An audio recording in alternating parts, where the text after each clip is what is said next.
હાલો, જય શ્રી કૃષ્ણ. યુટ્યુબ ચેનલમાં ગણેશા હોમ કિચનમાં આપણું હાર્દિક સ્વાગત છે. આજે આપણે બનાવીશું ગાજર સાબુદાણાની ખીર. એમાં આપણે સાબુદાણા 3 કલાકથી પલાળેલા છે. હવે આપણે આને ધોઈ અને ચોખ્ખા પાણીએ સાફ કરેલા છે. એને આપણે આવી રીતે છાલ ઉતારી અને ખમણીની મદદથી ખમણી લેશું.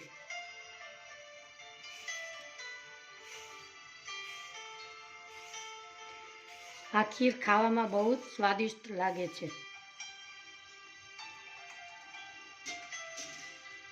આવી રીતે આપણે વચ્ચેનો ભાગ જાડો હોય તો આપણે કાઢી લેશું.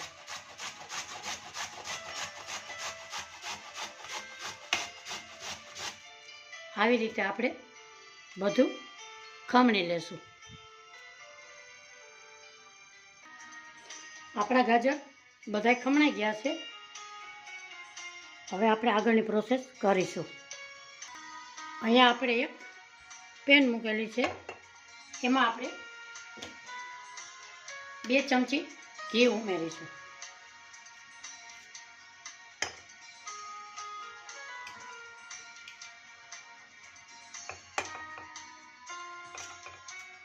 એમાં આપણે ગાજરનું ખમણ કરેલું છે. 500 ગ્રામ ગાજર લીધેલા છે. એનું આપણે ખમણ કરેલું છે એ હવે ઉમેરશું.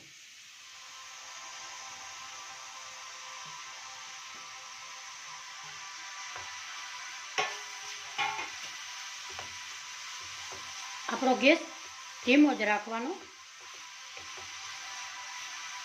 એમાં આપણે 3 ચમચી ખાંડ ઉમેરીશું.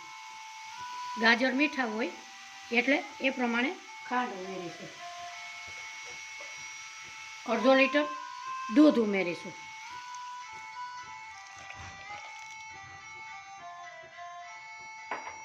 એટલે આપણે સાબુદાણા પલાળેલા હતા એ પણ ઉમેરીશું. હવે એને ધીમા ગેસે હલાવીશું.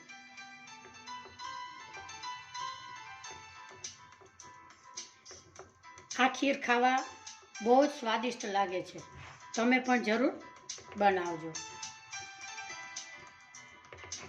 હવે આને આપણે ઉકળવા દેશું.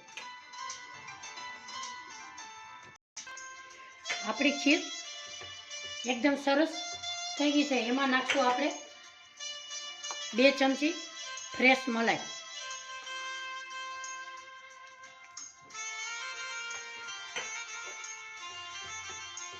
એને હવે 2 મિનિટ પકાવી અને ઘટ થવા દેશું. આપણા સાબુદાણા સરસ એકદમ ફૂલાઈ અને મોટા મોટા થઈ ગયા છે. હવે આપણે એને ઉકળવા દેશું. આપણી ખીર સરસ મસ્ત ઘટ થઈ ગઈ છે. એમાં નાખીશું આપણે એલચી પાવડર, કાજુ, બદામ. એને આપણે મિક્સ કરીશું.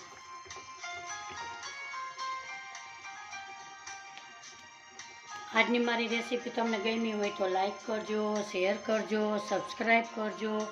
સબસ્ક્રાઈબ કરી બેલ આઇકોનના બટનને જરૂરથી દબાવજો. મારી નવી નવી રેસીપીના નોટિફિકેશન તમને મળતા રહે. આપણી ખીર થઈ ગઈ છે. આપણે હવે સર્વ કરીશું.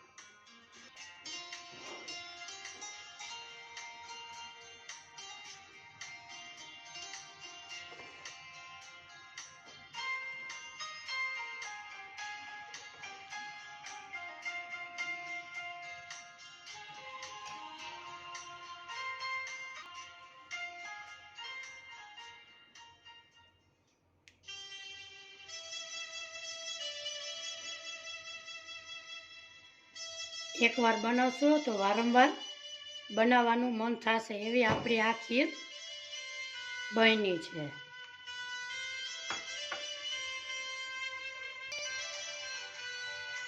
આજની મારી રેસીપી તમને ગમી હોય તો કોમેન્ટ બોક્સમાં જરૂરથી જણાવજો. હજી સુધી મારી ચેનલને સબસ્ક્રાઈબ ન કરી હોય તો સબસ્ક્રાઈબ કરી દેજો. ફરી મળીશું નવી રેસીપીમાં. આવજો. મારા ફેમિલી મેમ્બર્સને જય શ્રી કૃષ્ણ.